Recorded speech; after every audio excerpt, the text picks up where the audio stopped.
This edition of the Tougies Take podcast is dedicated to the life and memory of the legendary, one-of-a-kind Rick Jeanneret. Welcome, everybody, to another edition of the Tougies Take podcast. We are back again, your weekly dive into the hockey world. At least it's supposed to be. It's when we don't have much stuff to talk about during the summer months, except today is a different day because, gentlemen, let's get right into the big news. Literally, a minute ago, yes, 1 minute ago, the tweet came down from Chris Johnston that Auston Matthews has signed an extension with the Toronto Maple Leafs. 4 years, $13.25 million per. Endo Mills is our native Leaf fan. Sans webcam for those watching on the YouTube side of things is here. Endo, Auston Matthews is staying in Toronto, buddy. Yeah, and then in 4 years he's gonna leave again. I mean, again, but like, I bet you everyone's gonna troll that 4-year deal is so that way he can see if Arizona is gonna be a legit competition or not. That's the only reason why he took the deal. We're shit out of luck. Everything sucks. He's getting 13 mil. Glad he stay. But all I know is that for a fact that William Nylander is gone. He's gone. See you later. God. You know, I want to joke about it, but I honestly think Endo's right. Is the narrative immediately changes from he's leaving after this season to 4 years? It's gonna keep doing it because it's funny as hell. Like it's just funny to do it because Leaf fans are so reactive that anything you say, you're gonna kick up the hornet's nest because there's just so many of them, and the ones you see the most and are loud are the freaking crazy ones. Yeah. I will share my thoughts. I'm surprised it's not 13.4 mil, so he could stick in his goofy number again. He tried. He probably tried. He probably fair. tried. Well, this is currently the largest cap hit. It's not going to start until after this upcoming season. He is signed for this upcoming year at $11.64 million per. At the moment, it is the highest contract in the league, but obviously somebody could overstep, perhaps. I doubt it, though. Obviously, Nathan MacKinnon is just about to start his 8-year deal at 12.6, and McDavid still has 3 years left at 12.5. So I would presume this will end up being the most expensive cap hit in the league for at least a season or two. But it is funny that Danny Webster, good friend of the show, who should be on the podcast a little bit more frequently as well moving forward. Again, at Danny Webster21 on Twitter. And the clock resets in Toronto. Like, that's already the narrative. From inside Leafs Nation, from the outside, it's just the idea that Auston Matthews, well, we got 4 more years, and then he's probably gone again. Like, the countdown has already restarted, but it's nice. Like I said, about a minute before we hit the record button, the news comes down that Matthews is staying in Toronto. And kind of like Endo mentioned, the talk even earlier today was William Nylander. And the idea that he's on the last year of his deal at $6.9 million. Nice.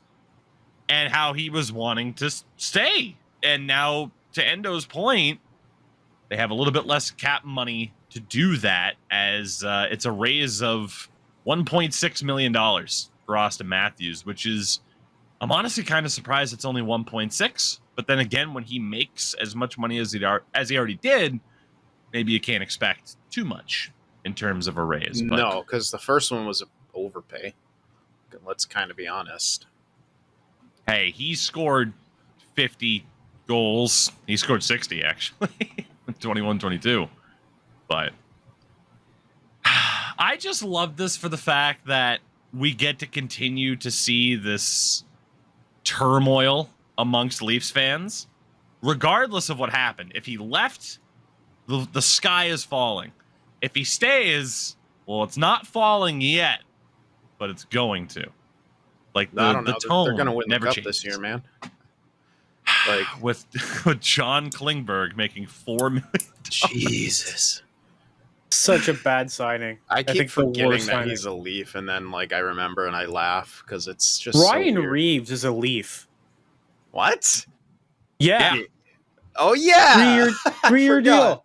deal. Yeah. Oh 3 yeah, years. 3 years.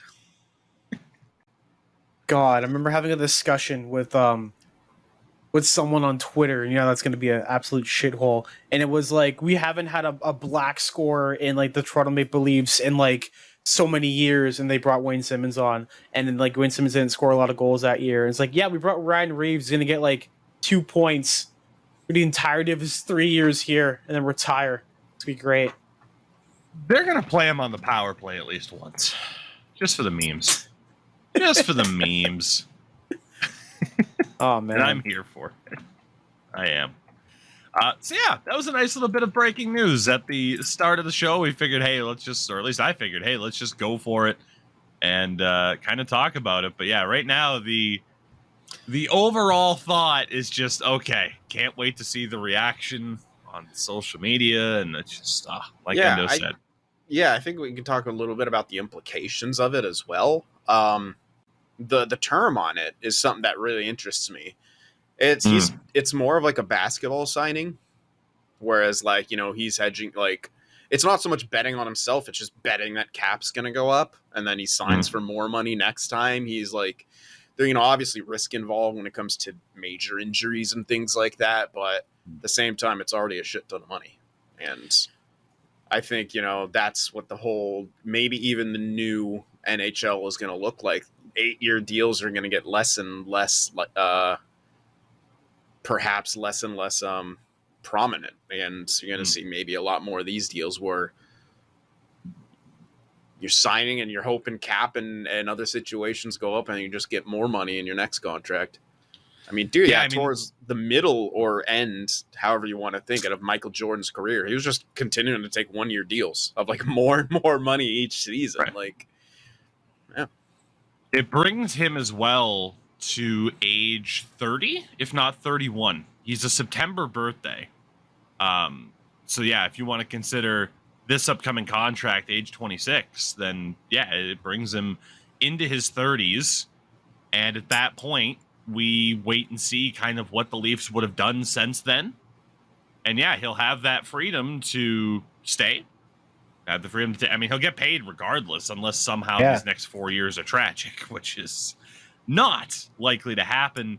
I agree. Like, it's at that point that once these players hit that age, unless you're a Nathan McKinnon and you've already won and you are all but the captain of that team, right? Like, I don't think they want to strip Gabriel Landeskog of the C, but he's going to be missing the entirety of this next season. Has freaking 6 years left on a contract that he signed. Like, unless you're Nathan McKinnon and it's like, man, I've already won here, I'm comfortable here, I can still make $12.6 million against the cap. That's nuts. Once you have that, yeah, you're fine. But yeah, if you're an Auston Matthews, why not have it be a bit more of a short-term deal as opposed to the full 8? Zin, what'd you see? I'm sorry, X-Tech is just having the time of his life right now. He posted on the Leafs thing of Auston Matthews in the Bruins jersey. It says 4 more years, and then he just posted on his main page, this 4-year deal is going to line up perfectly with the Coyotes' new arena. Like, he's just having a blast right now. Reset the clock. Nothing has changed. The goalposts have been moved, but it's still the same fucking ball. Let's go, baby. Yeah, it's hilarious. Just knowing he's gonna leash someone in with that. Oh yeah, for sure. I've loved his arc of moving from franchise mode content creator to dad who trolls on Twitter. Yeah. So a big fan. With that, we do have some other stuff to talk about. First and foremost, gentlemen, Endo, how are you? As you can tell, packing. I always am packing, but now I'm packing lots because I'm moving, and yeah, I'm stressed. Life is great, and for the moment, I am still homeless because I don't know where the fuck I'm living, for the next month or next week and a half. So yeah, I almost got scammed out of a residence of place I'm going to live. So that's always great. But now I'm basically praying to whatever God, Allah, whatever deity can fix the housing crisis in Toronto, considering the last guy who was doing housing just got like resigned from his thing because he wanted to do stuff with the Greenbelt, and that's like dedicated land you're not supposed to fucking touch, and a whole bunch of corruption, Doug Ford's Ontario, whatever. And yeah, I'm just stressed, but I played the technical test, and yeah, that's it. That's how I am. It's good. How are you guys doing? Please tell me you're doing better than me. Please. It'd be tough not to at this rate. I will say, Endo, we have a guest room.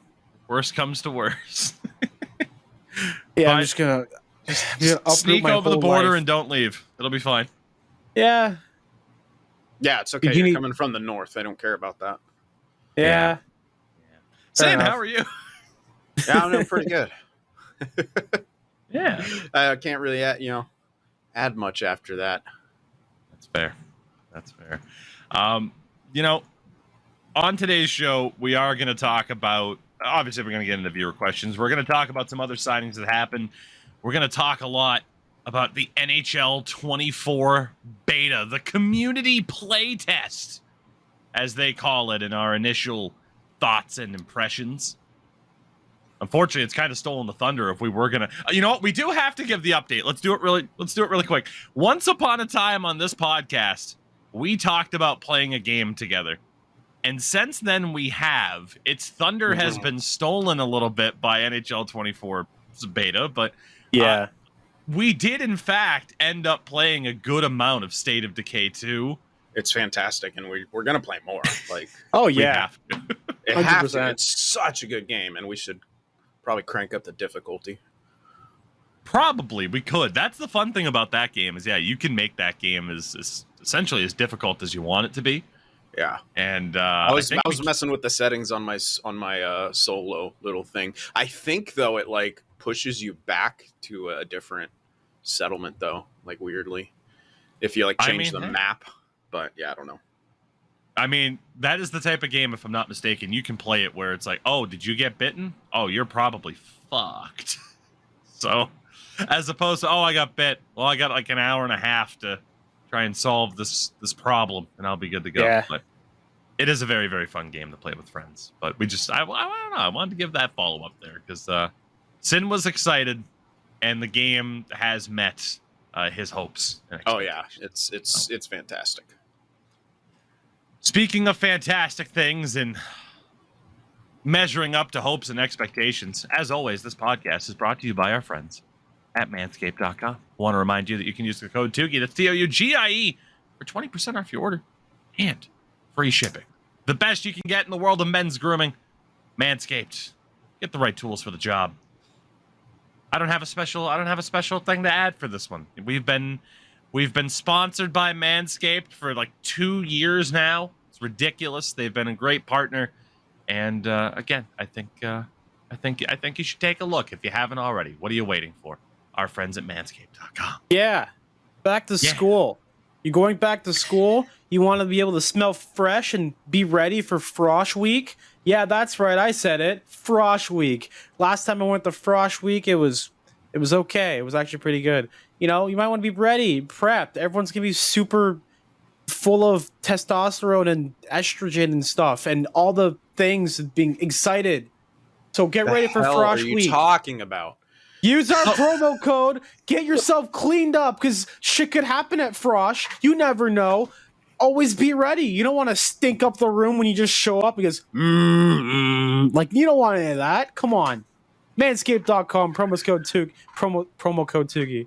Promo code. So I had to Google this. Frosh Week, University Slang, Canada. A week of activities dedicated to new students at a college or university held to prepare them for their first academic year. It is a party. Urban Dictionary describes it as the most radical and exciting week of a Canadian college freshman's life. There's a lot of drinking, partying, and optional clothing. Endo, can you confirm?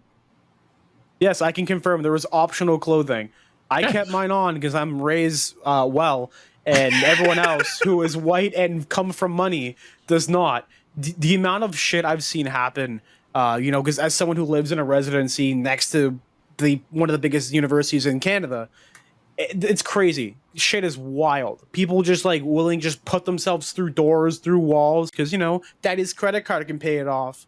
Motherfuckers. It does say along with some lukewarm beverages and awkward, pretentious flirting. Yep. Fair enough. Tremendous. Shout out to Frosh Week. And shout out to those of you that left us some questions here. And AJ, I mean, hey, works it right into the sponsorship here. Since UFC fighter Derek Lewis recently got sponsored by Manscaped, which athletes should also be sponsored by Manscaped.com? Brent Burns. Yeah. Like, how much money would you have to pay Brent Burns to get him to shave the beard with the lovely Beard Hedger Pro Kit? Oh, probably a lot. Mm. Yeah, that would have been that would have been a perfect sponsorship spot for Joe Thornton when he ended up shaving the beard finally. Yeah. Right. That's just the way to do it. Or like after Movember fundraising, sponsor something. Like, it's just there's plenty of ways, Manscaped. There's plenty of ways. I'm just throwing it out there. Plenty of ways to spread the good word. But yeah, I'll agree with Brent Burns. Pay him all of the money. All of it. From Young Burrito. Yeah. I mean, is there a better answer than Brent Burns? I don't think there is. So we'll just move on. From Young Burrito, if you had to be one character from a kids' TV show, who would it be? Now, it does say on a kids' TV show, so would that mean, like, do I just take over as Otto from Rocket Power? Can I suddenly surf like a champ? That's a good one. Rocket Power's great. Or it's like names, though. Or it's like, am I the guy that's puppeteering Big Bird? Like, how does this work? That's my question. That's interesting. I want to be the rat from Big Blue House. The blue fucking rat. Oh God! Wait, are you talking? Was there a rat and bear in the Big Blue House, or are you thinking of Winslow from Cat Dog? No, there's a blue fucking rat, and someone on like YouTube like repurposed that rat into like be an actual. It was a mouse. Yeah, it was a mouse. I had to Google him. Yeah, I had to Google him. I recognize him. Okay, Tutter. Yeah. Congratulations for the first reference of Tutter on this podcast. Tutter the fucking rat. Oh God. Sin, I mean, I don't know if I might just stick with the auto rocket, because why the hell not? Do you have an answer for this one? I don't know, man. Kids shows. I'm trying to even think back to some of the ones. I didn't watch like much TV like as a kid. My sister hogged it, so I just played video games. Fair. Yeah. Zach from Power Rangers. I wanted to be the Black Ranger. Deafening silence from Endo Mills. I thought for sure. I'm just saying his costume looked the coolest, man. It did. I just thought for sure. Like, that's normally exactly when Endo would step up. That's how you know Endo's just not quite feeling like himself today. Yeah. Also, the signing with Matthews is throwing me off, and Steve Dangle freaking out on Twitter. Is like, what do you mean you broke your own deal? What the fuck do you mean you broke your own deal? It is pretty funny that he broke the news of his own signing. It's just pretty good. Scream of Steve in the background. Sorry, my bad. It's all right. Yeah. I mean, who didn't want to be a Power Ranger growing up, though? Come on now. From Pens fan. We got an F, Marry, Kill here, involving Patrick Hornqvist, Patrick Sharp, and who the fuck is Derek Dietrich? I don't even know. It is a free agent baseball player. What? He played for the Marlins, the Reds, and the Texas Rangers. Yeah, I'm not gonna answer this. This is. All right. Yeah. He got cut from the Mexican League. Okay. Damn. Good to know. So apparently kill him, put him out of his misery. Apparently, yeah, well, he's also a juggler. So, yeah, let's really put him out of his fucking misery. Yeah. Oh, God. Yeah. Well, yeah. You marry Patrick Sharp. You have fun with Patrick Hornqvist and Derek Dietrich. I'm sorry, but I'm just not impressed with the resume. Sorry. From Bud Knight. This has been a marvelous collection of questions, everybody. Well done, by the way. Jesus, can you tell we're in the summer? From Bud Knight. What is your favorite thing to cook? To what? To cook. Oh. To cook. Jesus. Oh, man. Favorite thing to cook? That's tough. Honestly, Let breakfast. And I know that sounds... But, like, the way I cook breakfast, like, I got my eggs going. And then I usually have, like, also... I can't really eat it anymore unless I get, like, chicken sausage. But sausage, man, you're cooking eggs at one time. Sausage, sometimes hash browns, like, either patties or otherwise. One of the best things, little thing I invented was grilled cheese hash browns. I know I never got to make it for you, Tougie, because Finland didn't have hash brown patties. But yeah, it's essentially fried hash brown patties with like American cheese inside, like a grilled cheese sandwich. Delicious. But yeah, that's just, I don't know. That's honestly one of my favorite things to cook because it's just like so much. It's pretty simple and it all tastes amazing. And all you need to really season it with is salt and pepper. And don't tell me I'm white and blah, blah, blah. You don't need to season fucking hash browns with anything other than salt and pepper because they're good. White. I season my popcorn with, what is that? Cayenne pepper. If I want, because I'm trying to, limit my shitty food intake. I'm like, I really want the taste of hot Cheetos. I'm going to put cayenne pepper into my popcorn. That's a choice. It's great. I just like salt and butter, dude, on my popcorn. You're fucking white. Imagine not seasoning your food. Yeah, of course I'm white. What do you think my fucking dad's complexion is? Fucking caramel? No, it's white. How do you think I'm Paisan? It's the white of my father. Okay, for food for myself, probably my favorite thing I like to make is probably dinner, but like specifically dinner because I'm always hungry as shit. It's pasta. Throw a little bit of sausage in there. Sausage. Have a penne and then make some like vodka sauce. Throw it in there. Some sausage. And there we go. That's what I like. Oh, God. Do I have an answer for this? I don't know if I do. Well, you get made fucking amazing meals all the time, so you're a spoiled asshole. That's the problem. I want that shepherd's pie!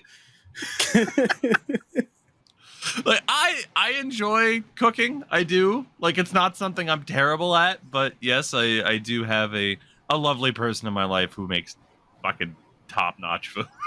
So, you got to take advantage of it. Like don't get me wrong, there are times where it's like, all right, cool, I'm making dinner tonight. Give her a break from cooking, but at the same time she enjoys cooking. So, God, I don't even know. I'll just go with the answer that yes, I am a spoiled asshole.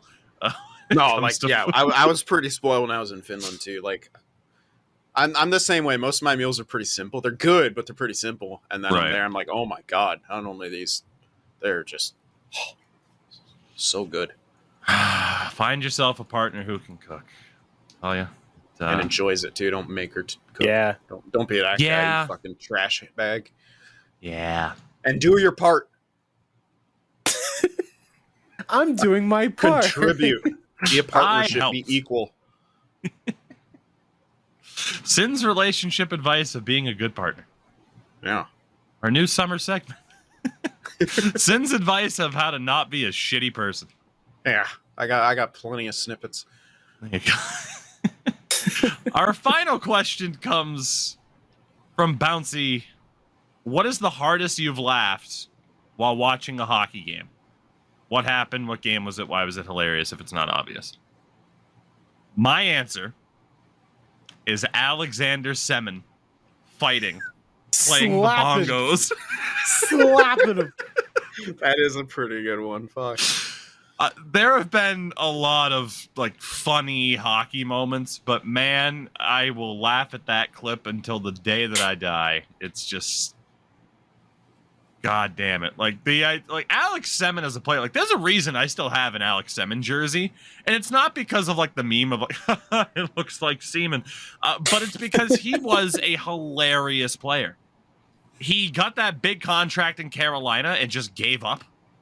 He's just like, I got the bag. I'm not going to try anymore. Like after he left Washington, he didn't give a fuck. He didn't know how to fight. It was great. So Alex Semin, I hope you're doing well.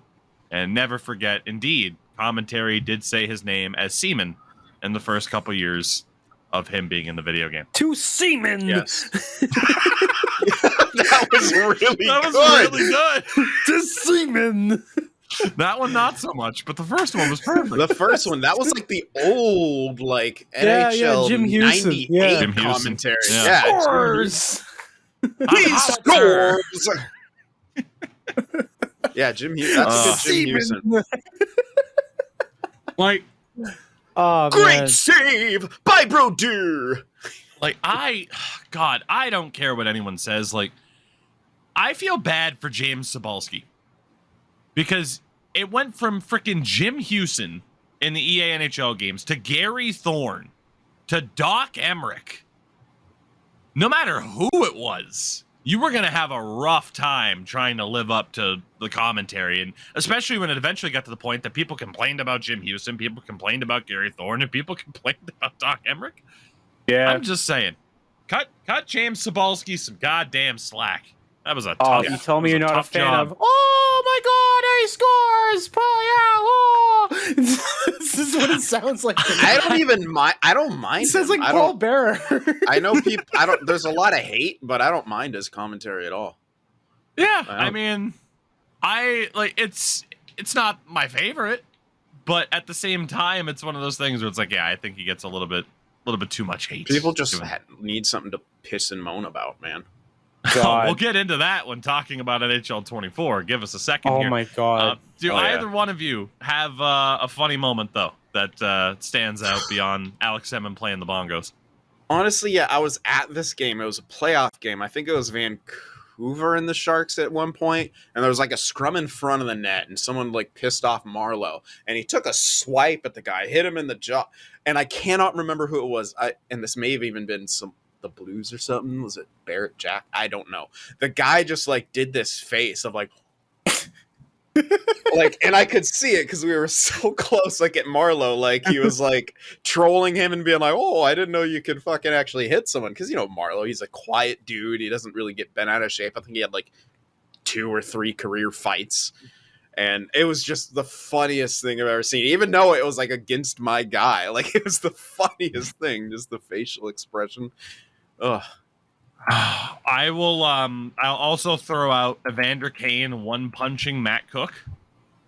I'll forever be a fan of Evander Kane for that reason. Yeah.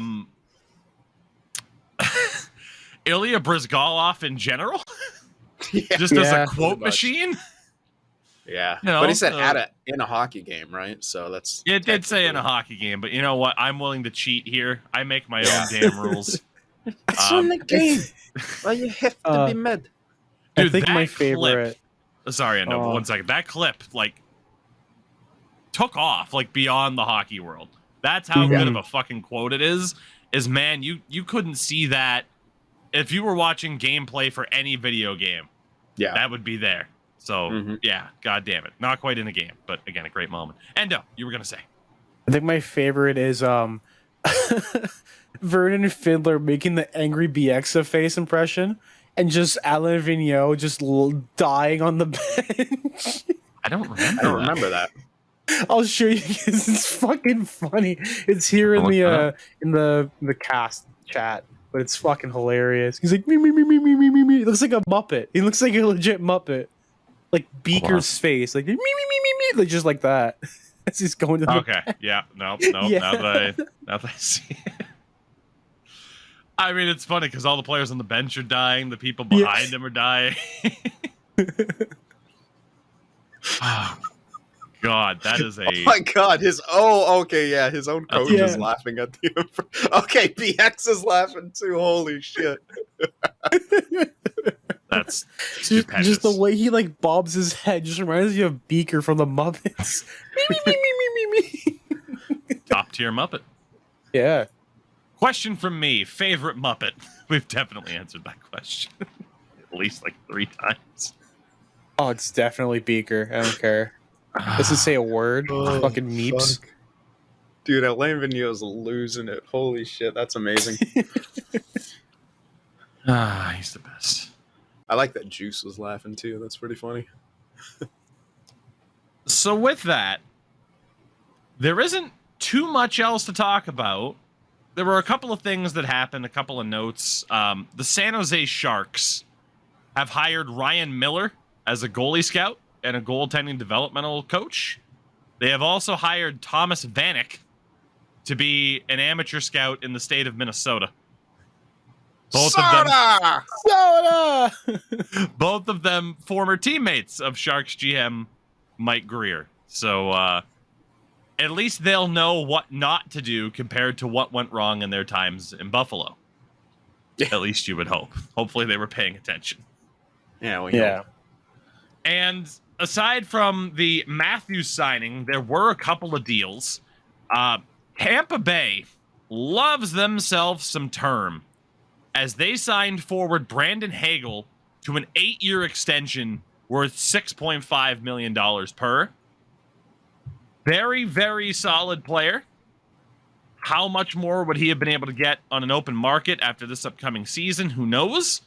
But like I said, they adore signing players to long-term deals. They have Braden Point for 7, Sorelli for 8, Nick Paul for 6, Hagel technically for 9, Sergachev for 8, Chernak for 8. Like, I guess they just got tired of having to lose core players and said, all right, here we go. We're locking in our core. Let's not have to deal with this stuff heading into that next era. Yeah. I mean, I think, they could go the eventual way of the Sharks with this, but with the talent level they had, I think they get pushed for at least another cup, like within the next few years. And they might be in cap hell, or who knows? Maybe they won't. Maybe they'll be able to keep it going for even longer. Who's to say? Sharks went longer than people thought they would. I used to have these 2 trolls like on my Twitter. This was back in like 2016, like 2017, who are always like, Sharks are gonna start a rebuild, and like I was like, no, just a few more years and you can have your moment. But just and it lasted. Because Sharks made the conference finals in 2019, so it's like even if you think someone's on the way out, you think you see the end. Like there's. The landscape of a team in the league can shift so much in a few years. Yeah, I mean, you talk about Tampa in general, and people were like, they're cooked after getting swept by Columbus. And then what happens the next 2 years? They went back-to-back Stanley Cups. They made the final as well in 2022, losing to Colorado. Washington, 2018, great example. Like, how many changes did they make after years of falling short in the first round? It's, oh my God, they're never going to win with Ovi. They finally do it. There are plenty of examples like that in somewhat more recent memory, especially in terms of teams where it's like, oh, they're cooked. And it's like, no, actually, they've got to stay the course. And no, they are definitely still in a pretty good spot. I think a lot of people are eager to push them into like where the Capitals are right now in terms of, oh, they're definitely done. Because, whenever a team wins a cup or multiple, people can't wait to just be like, hey, yeah, they're done. But yeah, kind of as you mentioned, it's not a guarantee that it's going to be an immediate thing. So I think Tampa's in a pretty good spot. And then 2 other younger players signed bridge deals today. Alexis Lafreniere, a reported 2 years, $2.3 million for the Rangers, which if you were to ask Rangers fans, hey, what do you think of this contract extension? They would have been pretty happy about it. And then you show them the stat line and it's, he's getting paid that little because that's probably what he should be getting paid because the Rangers can't develop prospects. He's been fine. He's been fine, but he has certainly not been what you expect to get with a number 1 overall pick. And where that responsibility lies between his fault, the team's fault, somewhere in between, well, that's up to an individual opinion, I suppose. But it's been a trend. For me, it's like you can't get you can't continue to get that unlucky, in my opinion, for the Rangers. I don't think you can continue to get that unlucky. And yeah, at some point you have to look at their development. You have Lafreniere, who's been solid, but not quite what you would expect to have with the number 1 overall pick. Yeah. You have Capo Caco, who has been solid, but not quite what you expect to have with the 2nd overall pick. Solid for a third liner, maybe, and that's not what you like. That's bad at this stage. Like they missed on Vitaly Kravtsov. They hit with Keandre Miller. They flipped Nils Lundqvist. They missed with Lias Anderson. The Brady Shea is not a Ranger they didn't anymore. Even draft. Yeah, and he's overrated to shit. God damn it, he's a medium franchise in NHL. That's so stupid. Heiskanen's a medium elite, and you got Fox medium Fuck off. Sorry, I'm done. And speaking of young defensemen, Evan Bouchard is going to re-sign for a reported 2 years, $3.9 million in Edmonton, which not surprising to see him get a bridge deal. I'm just double checking what the Oilers cap hit is at 3.9. That's basically all they can afford to do. He is their final RFA, and then once you send down some people and rework the situation, they're going to be fine. I can't wait to get to the season previews because it's going to be fun to talk about Edmonton and how they are doing the same damn thing again in terms of their roster construction. Let's run it back, boys. Trust me, it'll work this time. McDavid you don't understand. Will save us. God, that poor guy.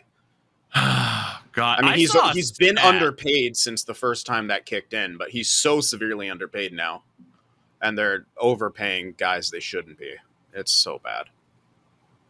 I saw a stat while doing some research for today's show in regards to Connor McDavid, and it's one of those stats that always just makes you laugh. It was on Reddit. The most games with 4+ points by an NHL player since 2007-2008. Number 1 is Connor McDavid with 32 games of at least 4 points or more since 07-08. He was 11 years old in 2008. Crosby and Ovechkin are tied for second at 29 games with 4 or more points, by the way. So, yeah. Also, it's Malkin in third with 26, and Nick Backstrom of the Washington Capitals with 23. But, yeah, that was one of those McDavid stats, which you really...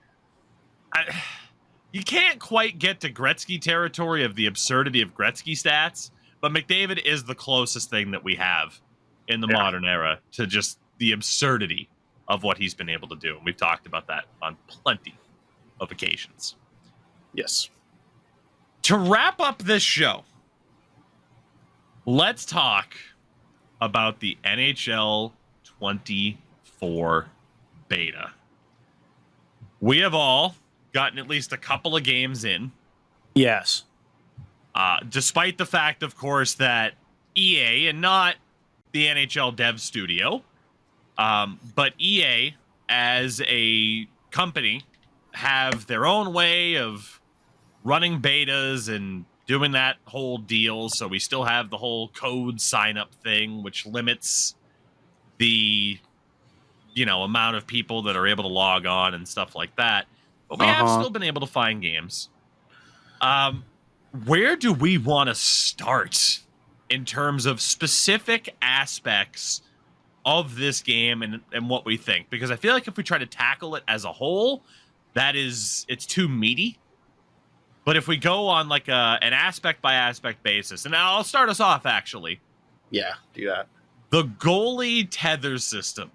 Yeah. For human goalies might be the most controversial addition I have seen in a long, long time. Now, there is an aspect of it that is openly broken right now that has to do with goalies randomly turning their back to the puck and stuff like that. I don't think that can be judged. But the system as a whole, Endo Mills, you are certainly on the side of not being a big fan whatsoever. Okay, so I will come out and say this completely. The apparent workaround that has been figured out for goalies doing a fucking pirouette while standing in the ice or trying to get into position on the grid system is you have to make a second fucking account and play with that account. How in the world is that the solution? To log in on a second fucking account? Okay, but besides that, it's just weird technical tests. I can go on about that for fucking ever and how that's ridiculous. But the main issue that I have with the tether system, and if people who don't know about the tether system, and the way that it works is that no matter what you do, you let go of your left stick, you reset to neutral. As in, you are basically on the goal line, and whenever you move the stick into certain directions, it goes to certain access points, which is kind of based on the whole goaltending system of, you have certain access points, you have certain angles that you want to cover at. So this basically covers the basic main angles: post, center of the crease, post, top left corner, top of the crease, top right corner of the crease, and it extends from there. The idea of it is great in theory, but in execution, I am not a fan because it feels like you do not have as much movement as you probably should as a goaltender. I had a fight with Monk about this, good friend of ours, Monkey Dude, because he said, I want to be able to move up before the face-off draw to set myself. And my whole thing was, you're already set as a goalie in the position you're supposed to be on the draw. Like, if you want more movement as in right when the puck drops, that's debatable as well. But the way the system works right now, at least the way that I've been playing because of this weird glitch that they have in there, it's very hit or miss. Sometimes I feel like I'm right where I'm supposed to be, and other times I feel like I can't move where I'm supposed to be, or I'll just have my guy do a pirouette, which is, I can still call it out on that system. But the fact that the workaround for it has to be me using a second account to play it, not a big fan of it. I think, before everyone else gives their opinions on this, the way that I would like it to be is there's a button that is a toggle. And when you press the button, it brings you to the closest point of the axis that you're at. Keep going for now. Yeah. And I think that way you have both systems in there. For example, if you let go of your stick for a certain amount of time, it should bring you back down to the base of the crease and do it that way. Versus having to basically fight the system, the controls, in order to have some sort of movement to where you want to go and want to be. Because there are times where there's cross creases you can't get to because you'll try and move left, and then your guy will just kind of not move either at the same time or at the same speed. I do think it's a good idea that needs some tinkering. I understand a lot of people's kind of concerns and frustrations. At the same time, I think it is a mixture of legitimate complaints and people doing what people always do, and that is asking for change, getting change, and then complaining about the change because it's different. And all of a sudden, you might not be as good at something as you used to be, or you might have to remap your own personal muscle memory, and people don't like doing that. I agree the system right now isn't perfect, especially, we'll get into talking about the stamina system a lot, stuff like that, and how it affects the game as a whole. I do think they're on the right track, and with certain tweaks before launch, it'll be in a very good spot. But yeah, in a general sense, right now, it isn't in this tech test, I think, the home run that a lot of people were hoping for it to be.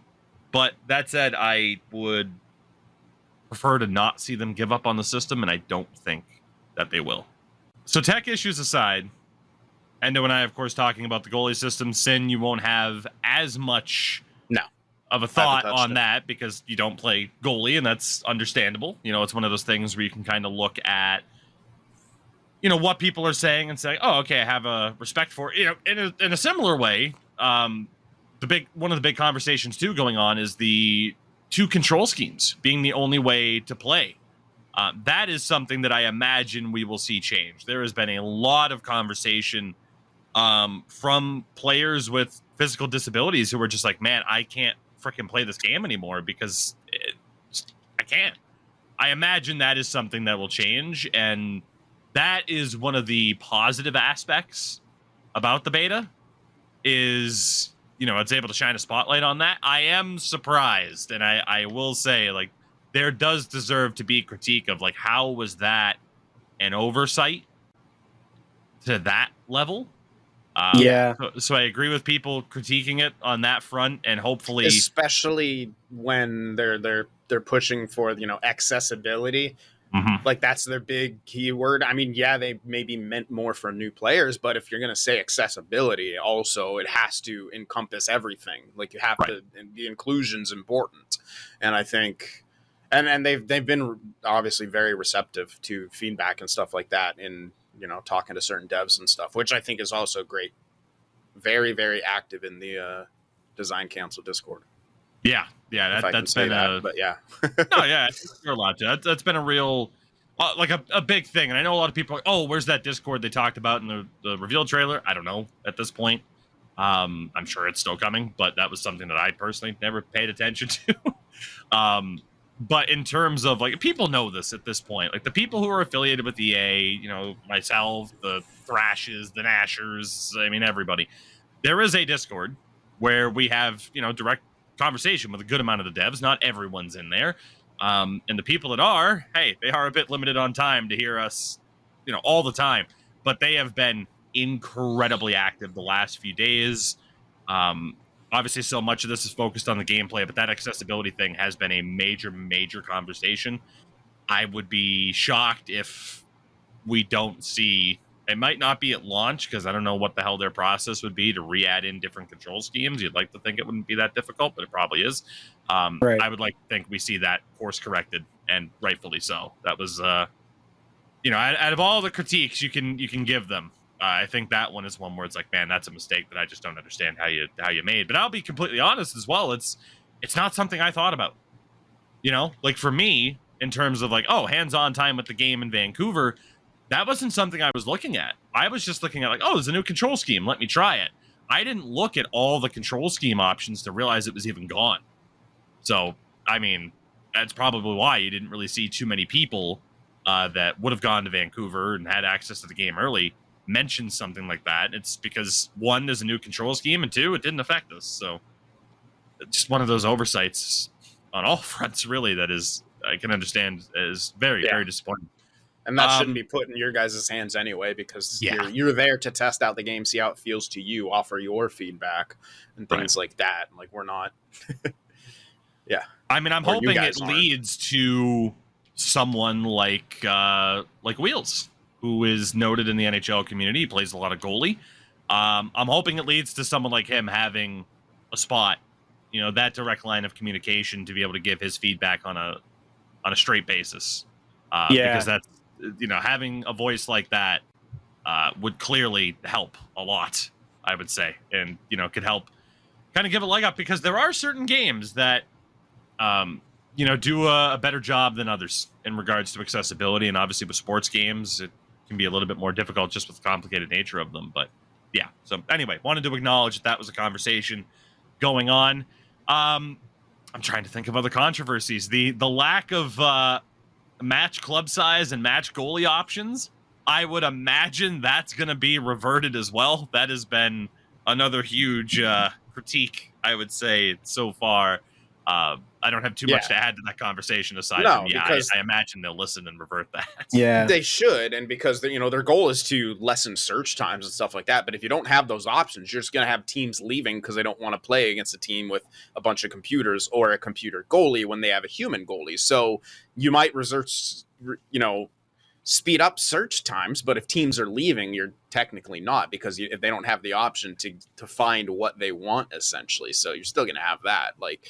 But yeah, that might be trickier because it's a new matchmaking system in a lot of ways, or at least, I don't know. But yeah, I think not having that is definitely bad, and you need that, because when you were there, right? When we had 3 or 4 different people just leave because we didn't have a human goalie, and they had a human goalie and they didn't want to play. Yep, and we won that game because new feature in there is, if you get to the load-in screen, you can't back out and not take an L. So if you back out when you load into a game, you're done. Even before the face-off draw. So you have to back out basically in the search menu in order to not take an L. So it's Sweet, that's perfect for us because we advanced to the second round of the playoffs. Yes, we did.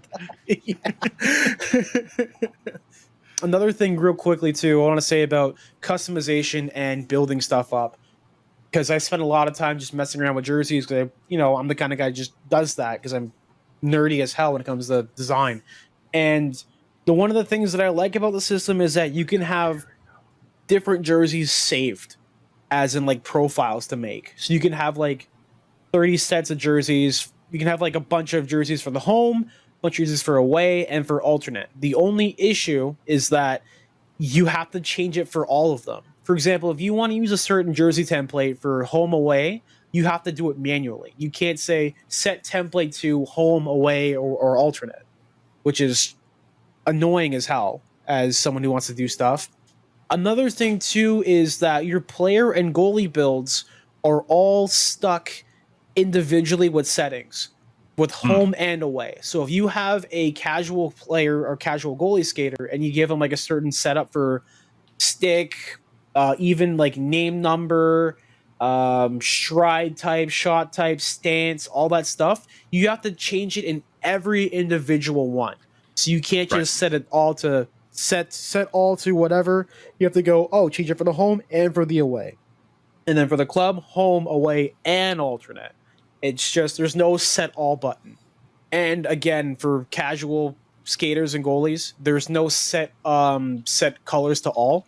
Still, like I've complained about this year after year, and how there's no set all for anything right now. And there's a lot of little things like that. Like I think the score clock at the end of the game changed. Like it doesn't slow down until the final 30 seconds now, as opposed to the final minute. Yeah. I think they got rid of the ticking sound too. There's just a lot of those little things that kind of add up where it's like, okay, there are positive changes in a sense of like, hey, here it's new, get used to it, versus it's new and yeah, it's not a good version of new. And like I said, where someone's opinion happens to be on that versus one side or the other is up to them. But overall, and unfortunately, Sin's having some freaking connection issues here, so we might not have him for the rest of the pod. I wouldn't blame him for stepping away, but I was talking to him before we recorded. In a general sense with gameplay, he and I are both quite happy with it. There are certain things about the full pressure system. Does it add up a little bit too fast? Yes, maybe it does. Is the stamina drain maybe a bit much? Yeah, maybe a bit. It maybe doesn't come back quick enough. Those are things though that they can tweak without, obviously having to make ridiculous wholesale changes. Yes. Yeah, like. Good. Sin is back. Hi. Hey, you're here. Yeah. You put your fist through a wall yet? No, not yet. Getting there. He's getting there. You're getting there. You're getting Talking there, about the though. pressure system now, I assume. Yes. Yeah. Yeah. So I was gonna kind of transition into, obviously, like we kind of mentioned a lot of the different negatives or weird aspects of it. Now is probably the main time to switch over to the core gameplay, the pressure system, the checking, all the new stuff. So like in that general sense then, and if there's anything else that wasn't mentioned, how are we feeling about the gameplay? Honestly, I think it's fantastic. I think it's more like hockey. The pace is slightly slower. All the new features and the new kind of mechanics of the game lend itself to having to be played with more hockey IQ than before. Like you can't. I'm sure people will find certain exploits and things like that, but it's so much harder. Like the old ones are all kind of gone in so many ways. It's as defending, you have a lot more tools at your disposal now. Like you said, the pressure system, it adds a whole other element to where teams really can't afford to just sit back and defend and sit back at the blue line or just collapse around the net. And that's great because it forces you to actually play hockey to try to relieve pressure instead of, okay, give them the outside, block shots.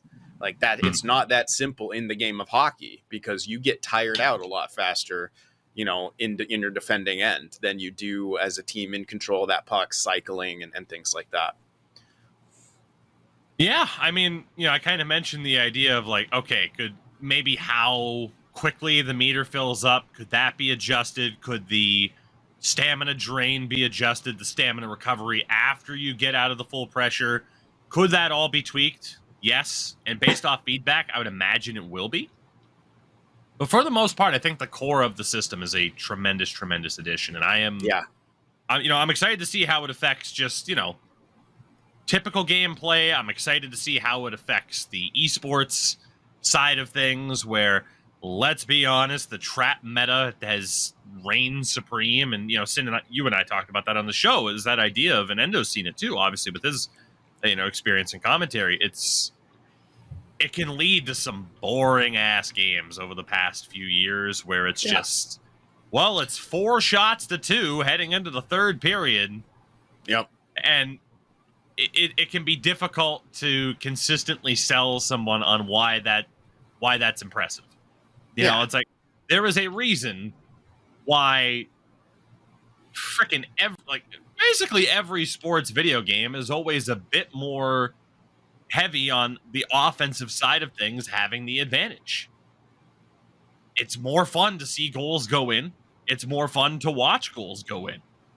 It's just how it works. I mean, end of the day, too, like if you're talking about from the esports side of things, like selling the EA NHL series as a competitive scene worth watching, you're going to have a lot more success with 4-3 games than you are 1-0. Yes, and that was like in a lot of ways the game has always been tilted to offense, but without the pressure system, you have teams that are good enough, they work together, and like again, you see the trap come in because if you work a system, you can defend against it. All you really had last season were like hits at times and poke checks at your disposal as a defenseman. Yeah. Tie-ups in front of the net were so hard to get to proc. You couldn't shove people in front of the net anymore. Stick lifts were non-existent. It would just always be a penalty.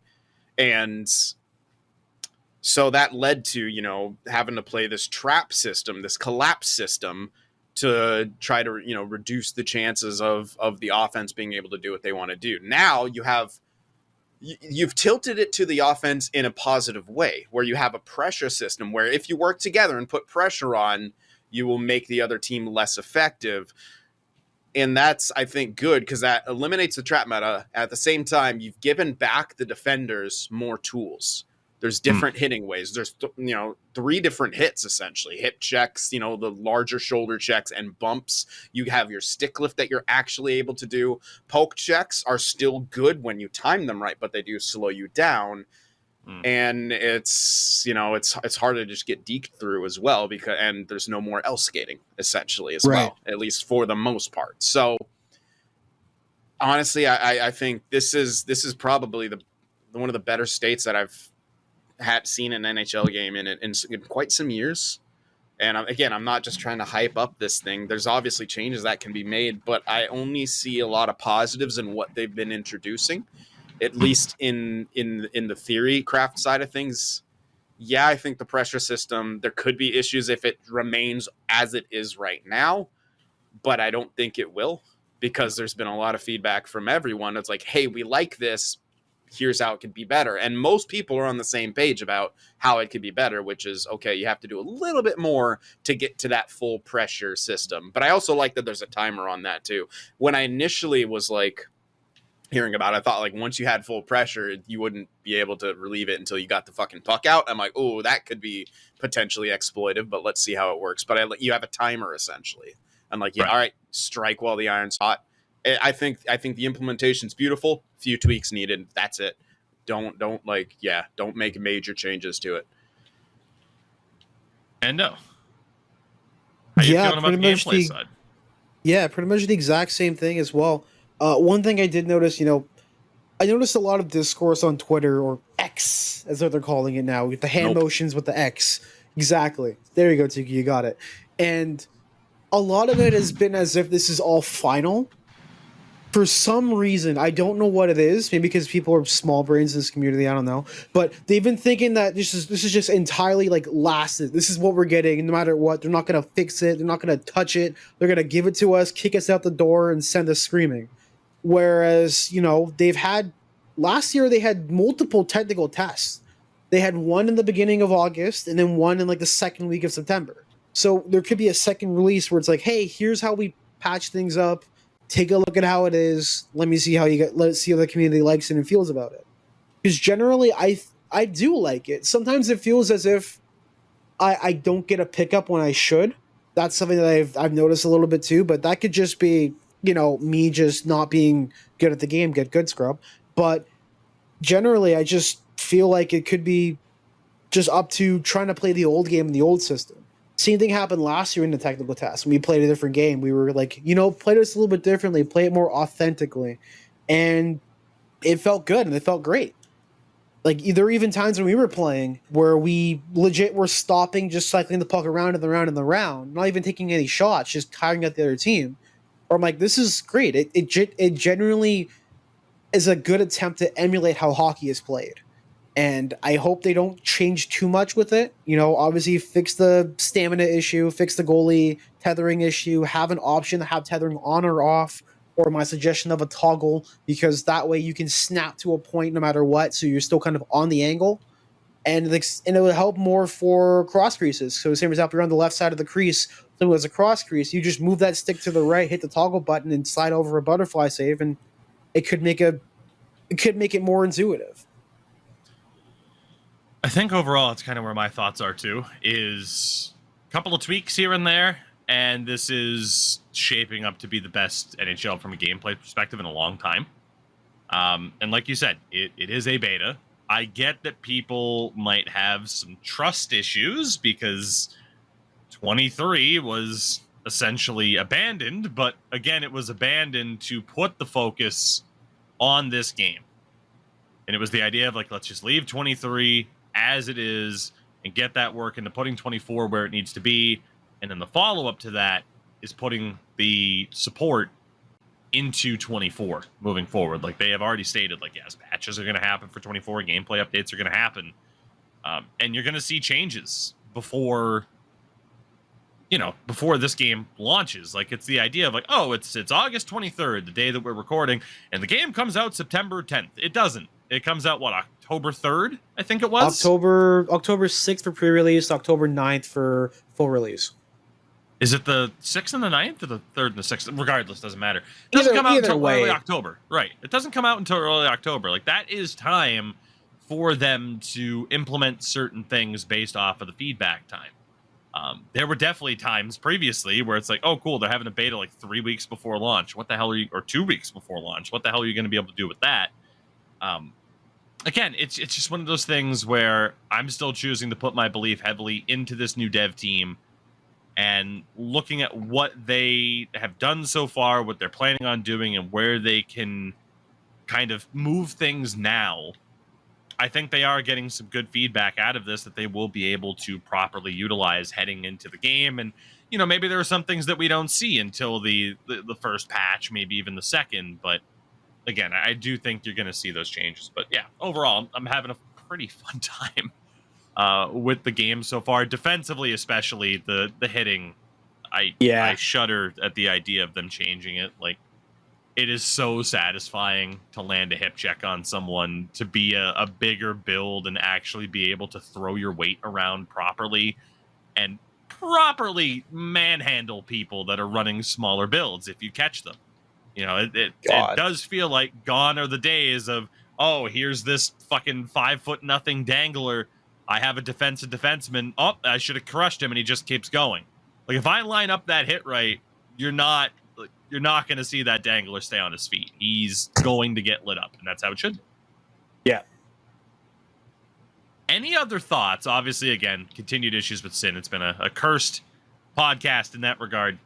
Anything else come to mind in regards to what you've seen on the tech test so far? And again, it's tough because you try to think about this game in general, and it's like, even though there's only Ishel and Hutt, it still feels like there's a lot to talk about and discuss, even like the idea of like, hey, the new playoff system, which is tremendous, by the way. Still a big fan of that.